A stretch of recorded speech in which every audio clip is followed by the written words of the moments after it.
Top of the morning to you, YouTube. It's your buttery voiced host, HefTV, and we got a little piece of interesting news for you, which rings a little bit too close to home for me, and you guys will see why as soon as this sweet-ass intro is over.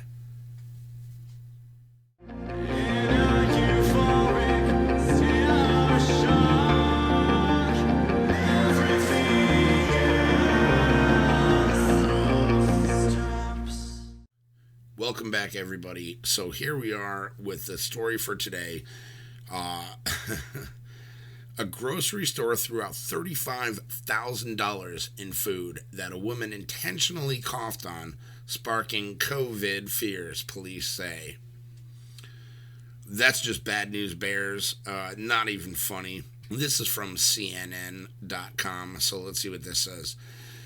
A woman purposely coughed on $35,000 worth of food at a Pennsylvania grocery store, police said. She likely faces criminal charges for coughing, one of the primary ways the novel COVID spreads. The unnamed woman entered a small grocery chain, Garrity's Supermarket, in Hanover Township and started coughing on produce, bakery items, meat, and other merchandise, chain co-owner Joe Fasula wrote on Facebook. Staff quickly removed her from the store and called Hanover Township Police, who found her a few hours later and took her into custody, Police Chief Albert Walker told CNN. That is like the worst thing to do, and I joke at work. I work in food. I work at a butcher shop in Albany, New York, which apparently is a friggin' hot spot right now. I mean, it's not as bad as the city is, but we'll get into a fun story about all that in just a minute. Let's continue on with this article. So, Hanover Township Police said the woman intentionally contaminated the food, and they plan to file criminal charges against her once her mental health treatment concludes.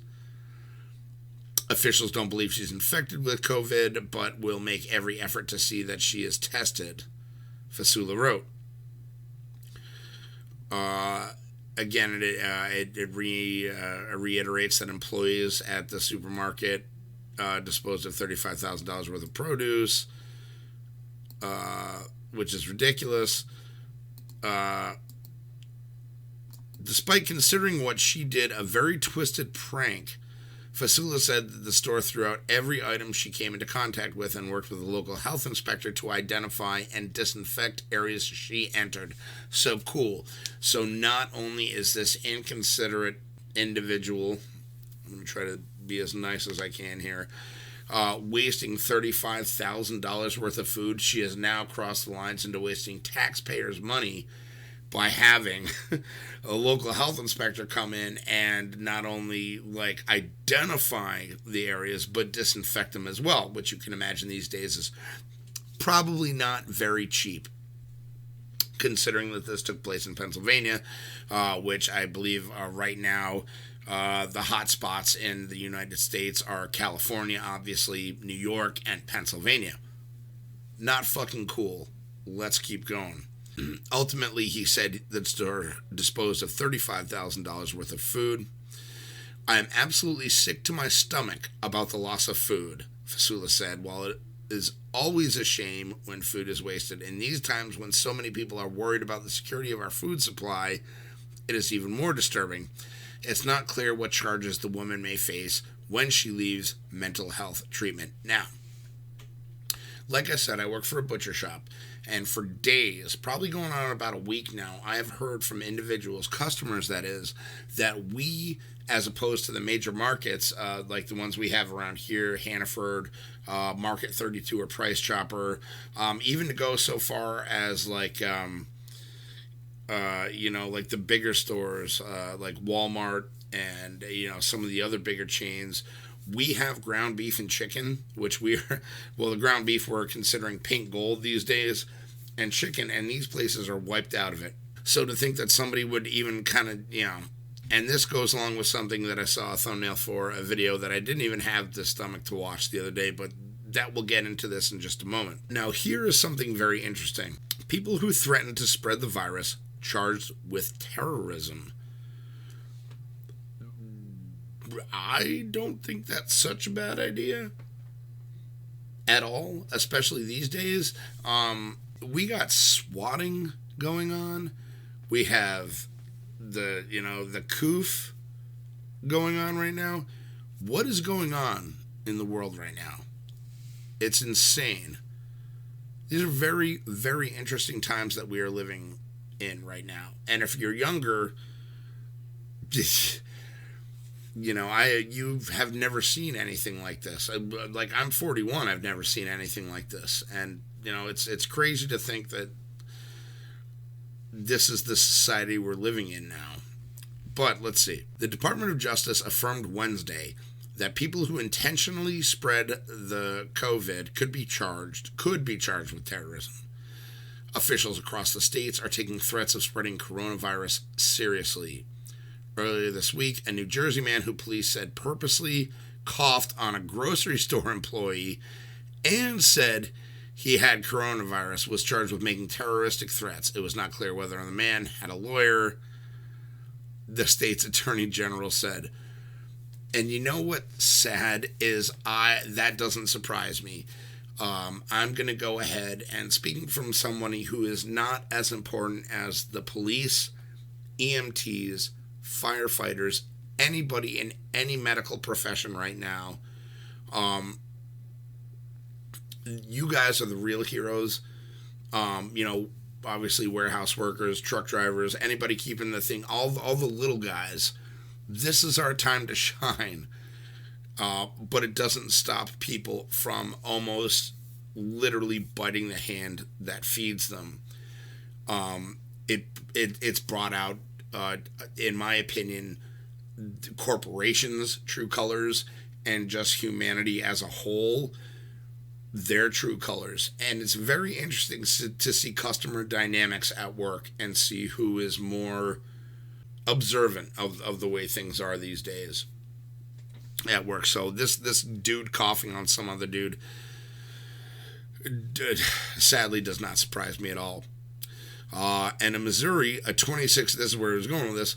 In Missouri, a 26-year-old man was charged this week with making a terrorist threat after he was filmed in March licking sticks of deodorant at a Walmart. The St. Louis Post-Dispatch reported in this video, the man asked, "Who is scared of the coronavirus?" The newspaper reported. Now, I am again going to go back to fucking TikTok and the stupid coronavirus challenge where it was some dumb, I can't say the word, and I really want to. You guys probably know what I'm thinking of. Licking an airplane toilet seat. And at that point, I'm like, you know what? Go ahead. Do it. I hope you get it. Call the herd a little bit. This is Darwinism at its finest. That man's attorney called the action immature, tasteless, and impulsive, but said it happened before the World Health Organization declared the virus a pandemic. What does that matter? It's already out there. It's like dirty laundry. It's out there already. It doesn't matter if it's caught on yet. That shit is out there. The Post-Dispatch reported. That declaration should not work retroactively and convert a tasteless and impulsive act into a criminal terrorist threat.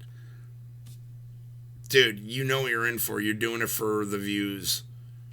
Not cool. You're just being stupid at this point. Like, I hope it's worth it. Totally hope it's worth it, bro. Enjoy your time that you're doing. Well earned. Like, cool. According to a Justice Department memo, the virus meets the criteria for a biological agent, and threatening to spread it or use COVID-19 as a weapon against Americans could constitute as a terrorist threat. The problem is, all the courts is shut down right now, at least in my state, being New York. So who knows how that's going to go. Again, those are in separate states. Here's where us, again, we're still doing our part to keep things running. And if you work with the public full-time like I do, and people that I work with, and people that are out there doing their thing, doing this whole damn pandemic thing, thank you. And here is a little bit of our light to shine. Grocery stores brave the pandemic, and here we go. Coronavirus is changing the way grocery stores operate. Stores like Garrity's are deemed essential businesses under states' stay-at-home orders, so they're one of the few public places residents of those states can visit during the pandemic. I, as well, am considered essential.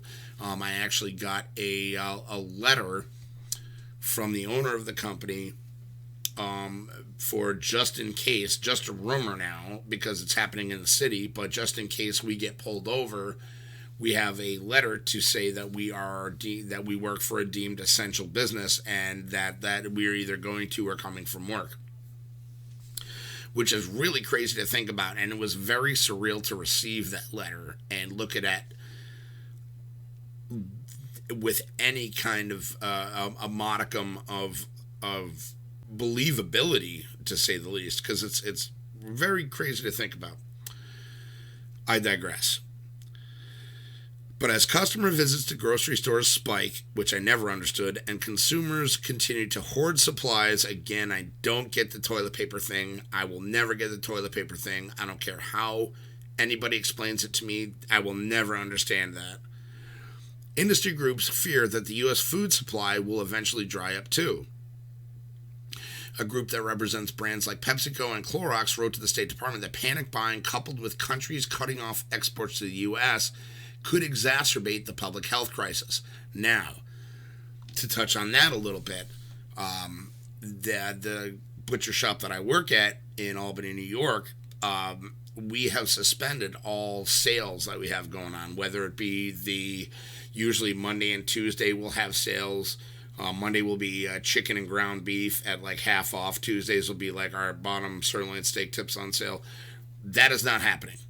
We are also not doing any weekly specials, just due to the fact that the cost of food is rising, and we would be losing money if we continued doing these sales. Which, again, I'm going to kind of go back to people biting the hand that feeds you. I had a guy in the other day that was complaining about it, and I was like, I'm sorry. He was genuinely angry that we weren't doing the sale, and I did my best to try to explain to him. He didn't get it. He was an elder gentleman. Sent him on his way, and that was that. But it's, So stores like Garrity's are taking extra measures to ensure their stores are safe. Some chains have slashed hours to disinfect stores after closing and restock supplies that sell out quickly. Others have beefed up security and installed off-duty police officers or private guards to manage crowded aisles and jammed parking lots.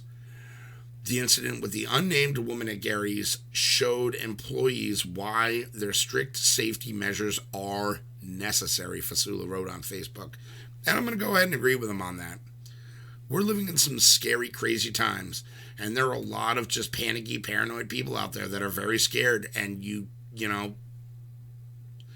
the only silver lining to this travesty is that it gave us the unfortunate opportunity to test our protocols and demonstrate how seriously we take your safety. You did well. Very good. I'm sorry it cost you a lot of money. And that's the end of the story. Again, it's crazy to think about stuff. It's interesting hearing people that work because again, working in food, you run into all sorts of people, especially in the capital of New York.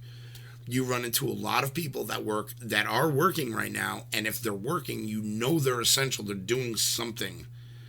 And it's interesting to hear every individual's take. I've heard nurses' takes on the whole situation, other folks working in the medical field.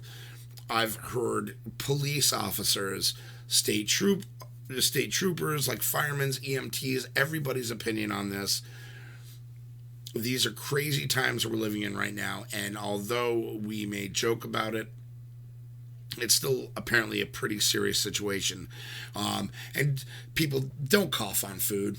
If you think it's funny, it's not, even under regular circumstances, and especially these days. If you do, I hope this individual gets what's coming to her, and if you happen to go out on that note to somewhere where you are buying something, please make sure to thank whoever is either checking you out in line or is assisting you in whichever way they can. These people are working in very uncertain conditions these days and are not getting a whole lot of thanks for it.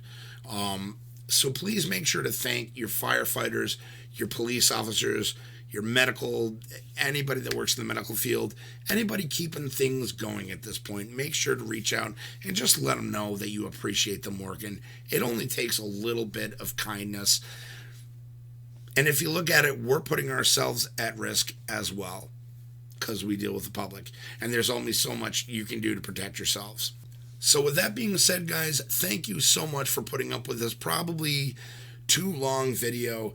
Again, this hit really close to home with me, which is why I felt like I needed to put my little personal take on everything in on this.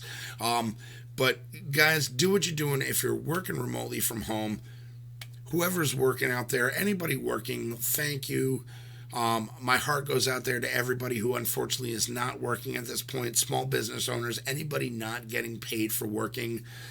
I love you guys. Stay strong. Things will get better. This will blow over.